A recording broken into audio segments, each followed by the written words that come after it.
नमस्कार, सार्वमंथन न्यूज महाराष्ट्रमध्ये आपलं स्वागत. पाहुयात आजची सविस्तर बातमी. हैदराबाद गॅझेट लागू केल्यानंतर तुम्ही तुमच्या शिफारसी सांगितलं होतं सरकारला त्यावेळेस. माझ्या कालावधीमध्ये हैदराबाद गॅझेटचा विषय आला नव्हता, तो नंतर आला. जरांगे पाटलांनी जो गॅझेटचा नंतरचा विषय, त्या काळामध्ये निजामाच्या काळामध्ये मराठवाड्यामध्ये ज्या नोंदी सापडल्या गावाच्या, त्या नोंदीचा आधार घेत त्यांनी ती मागणी केली आणि देवेंद्र भाऊंनी परवा जी घोषणा केली त्याच्यामध्ये ज्यांची नावं गॅझेटमध्ये आहेत त्याची पडताळणी करून मग कोणाच्याही इतर आरक्षणाला धक्का न लावता मराठा आरक्षण देण्याबाबत बाध्यता त्यांनी केलेली आहे. त्यामुळे कोणाचं आरक्षण इतर समाजाचं डिस्टर्ब होणार नाही आणि आरक्षणाच्या बाबतीमध्ये प्रोसिजर फॉलो करून करा असं बोलली काय शासनाची. नेते आक्रमक आहेत, आपल्या माहितीचे घटक पक्षाचे नेते आक्रमक आहेत. असं आहे की आता मला वाटतं की गोष्ट समजून घेण्यासारखी आहे. अतिशय क्लिष्ट असा हा विषय गेल्या अनेक वर्षापासून आहे. तो सोडवण्याचा प्रामाणिक प्रयत्न मुख्यमंत्र्यांनी केला आणि त्यात यश आलेला आहे. कसं केला वाटतं की एकाच ताटात जर सगळ्या जाती जेवण करत असतील तर विचारलं तर जाईल. नाही, आता हे बा असं आहे की मराठ्यांना आरक्षण किती दिलं पाहिजे, ईडब्ल्यूएस मध्ये किती असले पाहिजे, ओबीसींना किती असलं पाहिजे, या सगळ्याच गोष्ट आहेच ना, आजही आहे. त्यामुळे कोणाच्या ताटातून घ्यायचा प्रश्नच उद्भवत नाही.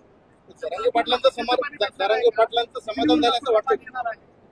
ते समाधान ज्या अर्थी ते म्हणजे शासनाचं अभिनंदन करतायत किंवा शासनाचे ते आभारच मानले, त्या अर्थी मला वाटतं त्यात काही संभ्रम राहिला नाही त्याचा. असं आहे की पाण्याचं वाटप हे व्यवस्थितपणे हाताळावं लागतं. जिल्ह्यात वाद वाढू नये हा त्यातली काळजी घ्यायची गरज आहे. हा प्रश्न केव्हा निर्माण होतो, ज्यावेळेस पाऊस कमी असतो, ज्यावेळेस पाणी उपलब्ध राहत नाही, दुष्काळ असतो, त्यावेळेस हा तीव्रता वाढलेली आहे. आज पाऊस एवढा झालेला आहे की तो पण याचा प्रश्न उद्भवतो. 14 वर्षाचा वनवास संपला हो ना. मी 2010 मध्ये निष्कारण माझ्यावर खोटे आरोप करून मला पायउतार करण्यात आलेलं होतं. त्या 14 वर्ष झाली. 14 वर्षानंतर मी आज भाजपामध्ये निर्णय घेतला येण्याचा आणि आज मी काम करत असताना हा म्हणून त्याचा उल्लेख केला. आपण पाहिजे सर, नांदेड जिल्ह्यामध्ये ज्या पुराची स्थिती निर्माण झाली तिथल्या नागरिकांना अजून कसलीच मदत मिळालेली नाही. हे चुकीचं आहे. पंचनामे झालेले आहेत, शासनाच्या निकषाप्रमाणे निधी द्यायला पाहिजे तो देण्यात आलेला आहे. आता सर्वच एकदम होऊ शकत नाही कारण की व्याप्ती मोठी आहे आणि त्यामुळे पंचनाम्याप्रमाणे शासन निर्णय घेईल.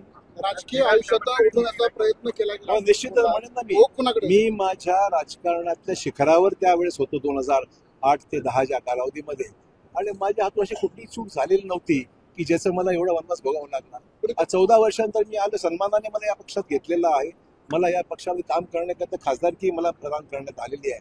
मी माझा सन्मान समजतो. काँग्रेस पक्षातला कोणी नेता आहे का? मला हे बोलायचं नाही, आज काही बोलायचं नाही. अवस्था तुमची जी झाली ती चाकूरकर साहेबांची केली गेली असं वाटतं.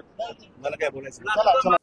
सार्वमंथन न्यूज महाराष्ट्राला लाईक करा, शेअर करा, सबस्क्राईब करा.